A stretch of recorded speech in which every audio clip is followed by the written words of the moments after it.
Olá pessoal, boa tarde. Eu quero trazer aqui para vocês 3 vídeos horrorosos que eu vi recentemente e fazer alguns comentários, porque a esquerda deixou de lado um pouco a questão do Covid e está vindo com essa história de racismo novamente.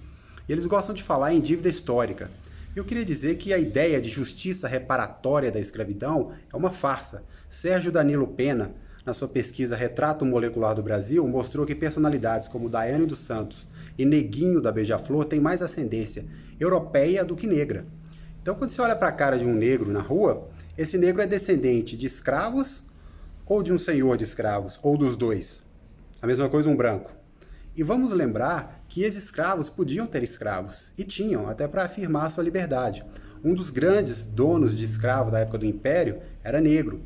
Então a escravidão não foi um fato racial, foi um fato econômico. Vocês devem saber que tribos africanas brigavam entre si, e a que perdia muitas vezes era vendida para compradores europeus. E a escravidão ocorre até hoje em vários lugares da África. Ah, mas branco nunca foi escravizado. Mentira. Há um livro que praticamente não existe no Brasil, chamado White Slaves, African Masters, assim como outros livros que mostram a escravidão de mais de 1 milhão de brancos no norte da África, que durou por mais de um século. Por séculos, a escravidão foi um fenômeno bélico, econômico, para gerar mão de obra. Ninguém estava nem aí para a cor de pele. E a evolução da humanidade, ela meio que perdeu o sentido. Hoje, todos nós somos escravizados por meio de impostos, e a esquerda aplaude. Na época, o escravo pagava à força quase 100% do que ele ganhava, do seu trabalho. Hoje, a carga tributária brasileira é de 35%. Aí eu me pergunto, a partir de qual percentual de impostos a pessoa deixa de ser escrava? Se você for esquerdista, eu quero mesmo que você fique chocado ao ver esse vídeo, tá? Podem chorar à vontade, fatos não ligam para os seus sentimentos, a verdade não está a serviço do coitadismo mentiroso de vocês. Ah, mas existe racismo no Brasil? O Brasil tem 210 milhões de habitantes, claro que há de tudo aqui, meu filho, inclusive racismo. Agora, racismo popular não existe não. Até porque aqui no Brasil houve leis de segregação racial como em outros países? Não houve. Ao contrário dos Estados Unidos, África do Sul, etc. No Brasil a gente nunca teve isso, após o fim da escravidão. Então, se você fica colocando essas frases nas redes sociais, contra o racismo, se você for uma pessoa sincera, eu recomendo que você pare com isso imediatamente, com essa criancice. Que você está muito mais estimulando o que você chama de racismo do que combatendo. Você está incentivando o complexo de inferioridade nos negros e muito mais prejudicando a sua causa do que supostamente ajudando. O que tem de homem feminista, feministo, fazendo isso só para pegar a mulher não é brincadeira. Então parem de jogar negros contra brancos, vocês não vão mais conseguir fazer isso.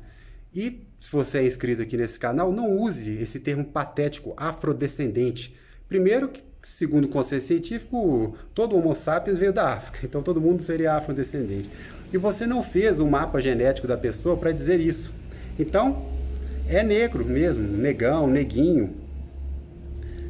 O nome disso é metonímia, quando você substitui o nome de alguém por uma característica, o careca, por exemplo. Outra coisa, voltem a usar a palavra mulato, que vem de mestiço, não vem de mula, como muita gente gosta de falar. Não introjetem culpa, a esquerda está aí para causar discórdia, dividir a sociedade, distorcer a realidade, causar confusão mental. Mas eu estou aqui para desfazer isso. A palavra preconceito também é outra coisa que eu quero trazer. Essa palavra é utilizada de forma fraudulenta no Brasil. O que essa galerinha chama de preconceito, na verdade, é o uso da estatística. A chance de você ser assaltado por um funkeiro, tatuado, de correntona, de camisa de time, chinelo de dedo, boné virado para o lado, é muito maior do que você ser assaltado por uma garota lourinha com uma mochilinha indo para a escola, Ou uma garota negrinha com uma mochilinha indo para a escola. Então isso não é preconceito. Isso é o uso da razão. Preconceito é o que nos protege da morte desde a era primitiva. Preconceito é você aplicar a sua intuição a um caso concreto, tendo como base toda a sua experiência prévia. E eu quero ensinar para vocês que na lei, crime de racismo é diferente de injúria racial. Racismo é um crime raríssimo no Brasil. Duvido que vocês conheçam alguém que tenha sofrido o racismo que está na lei, que é, por exemplo, você ser impedido de entrar em um local público ou privado por ser negro. Isso praticamente não acontece. O que acontece é a chamada injúria racial, que é quando alguém chama o outro de macaco na rua, por exemplo. E é algo muito mais leve. E isso também não quer dizer que a pessoa é racista por causa disso. Quando você está com raiva, você xinga, tentando atingir outra pessoa com qualquer coisa. É diferente de uma pessoa que nunca viu a outra na rua e vai até ela só para chamar de macaco. E isso praticamente não existe. Ah, mas chamar de macaco ofende. De narigudo, de gordo, de lagarto, de botijão, tá? De quilômetro parado. Tudo isso pode ofender. O que ofende uma pessoa é muito subjetivo. Um argumento pode ofender, tá?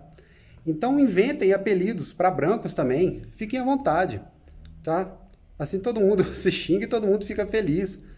A resposta para isso é o boicote. Se você não gosta dos modos de uma pessoa, da postura, da opinião de alguém, acha que essa pessoa é racista, evita essa pessoa. Se acha que essa pessoa não gosta de negros, deixa essa pessoa de lado, tá? Você tem toda a liberdade de fazer isso.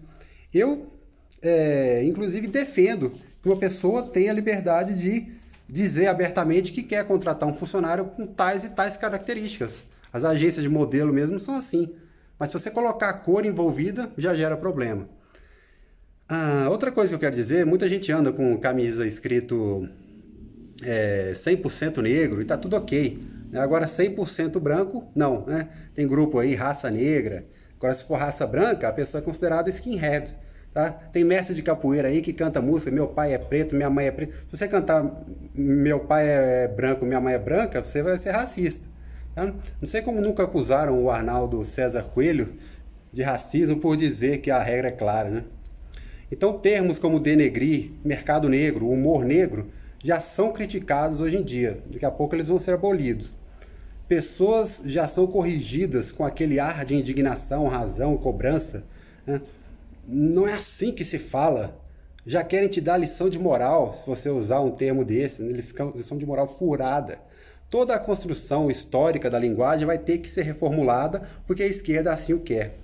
E falando em humor negro, cadê os reis do humor negro, esses humoristas de stand-up metidos a rebeldes, né? Vocês não dizem que tudo é alvo de piada para vocês, que o humor não tem limite? Façam piadas de negro, como os Trapalhões faziam no passado, ninguém falava nada, como Chico Anísio fazia. Inclusive vocês que fazem piada tentando humilhar a religião cristã dos outros, façam piadas de negros. O humor de vocês é ideológico? Se o humorista não pode ser levado a sério, vocês podem fazer, defendam essa causa. Não vai faltar público para vocês, não. Eu conheço muita gente que odeia politicamente correto, assim como eu. E aí eu vou mais além, né? Se uma pessoa quiser dizer que ela gosta de namorar uma pessoa branca, de 1,70 m, loira, com tais medidas, ela tem o direito, tá? Eu quero uma japonesa de 1,60 m, tá? Eu não sinto atraído por... A pessoa pode dizer, como pode dizer que só se sente atraído por negros, pode dizer isso. Hoje em dia você tem que ficar se policiando, né? Até as preferências sexuais eles querem controlar. Mas tem poucos negros nas universidades. Primeiro, que eu nunca vi, né, também uma placa proibida a entrada de negros em qualquer fachada de universidade. E segundo, que é mentira, a população é miscigenada e a grande maioria das faculdades também tá? A maior falácia usada é no caso da população carcerária, né, quando se refere a isso. A maior parte dos presidiários são mestiços, ou seja, eles são tão brancos quanto negros. Então essa história de dizer que a população carcerária é toda negra ou é majoritariamente negra é uma falácia, eles são mestiços, tá? Eles jogam os dados para um lado e para o outro de acordo com a conveniência, a retórica deles. E aí a gente vê um monte de menino mimado que não lava nem o prato depois que come, falando que eles têm que ser indenizados, né, pelo que os escravos sofreram há séculos. Eles não sabem nem o nome dos bisavós deles e vêm falar em privilégios, né? A Europa se desenvolveu mais tecnologicamente e é natural que os descendentes deles sejam recompensados. E se desenvolveu mais em apreço por direitos humanos também. Vê se esses esquerdopatas falam de tribos que arrancam o clitóris das mulheres na África. Pergunta para um descendente direto de africanos se eles querem voltar para de onde a família deles veio, né? A tecnologia desenvolvida na Europa, no ZEUA e em outros lugares, está até hoje aí para negros e brancos todos tirando proveito, sem problema. tem que fazer isso que eu estou fazendo. Tenham coragem. É difícil, tem que ter coragem para falar isso que eu estou falando hoje em dia, tá? Mas quando você está com a verdade, você não precisa se preocupar. Em pleno século XXI, a gente vê esse discurso aqui no Brasil. E agora eu quero falar de um assunto terrível, que é cotas raciais, que é um apartheid em pleno século XXI. A guerrilheira Dilma Rousseff, no auge do pagamento de propina da Petrobras, aprovou não só cota para negros em universidade, como em concurso público, numa tentativa de aparelhar ainda mais o Estado, e encher ainda mais a máquina pública de militantes. Nesses processos seletivos, haviam questionários em que você respondia se participava de movimento negro, por exemplo.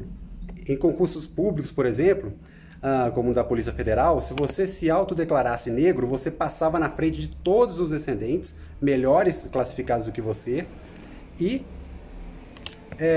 não havia nenhum recorte de renda no edital. Se você fosse um negro, filho de um milionário, você passava na frente de um branco, filho de um mendigo. Era exatamente isso que aconteceu nesse concurso. E em pleno século XXI, a organizadora do concurso montou um tribunal racial para julgar a cor das pessoas. Eu imagino que eles usavam uma tabela de cores das tintas Souvenir para dizer, não, dessa coloração para cá você está eliminado. Perdi o concurso, dessa para cá você está dentro. O ser humano agora virou tinta de parede, né? Você via candidatos se maquiando para ficar mais moreno, um de pele clara e outro de cabelo mais enrolado, disputando, né? Tem muitos morenos de cabelo mais liso e muita gente de pele clara de cabelo mais enrolado. E as pessoas disputavam para ver quem tinha direito à cota, né? Imagine que o CNJ criou, por analogia, cotas raciais na magistratura federal. Para ser juiz, você tem que ser formado em Direito, ter 3 anos de atividade jurídica, e ainda assim você ainda é considerado um coitado que precisa de cota. Gente, isso cria desconfiança em profissionais negros que passaram por mérito. Eu ia me sentir insultado por alguém dizer que eu preciso de cota.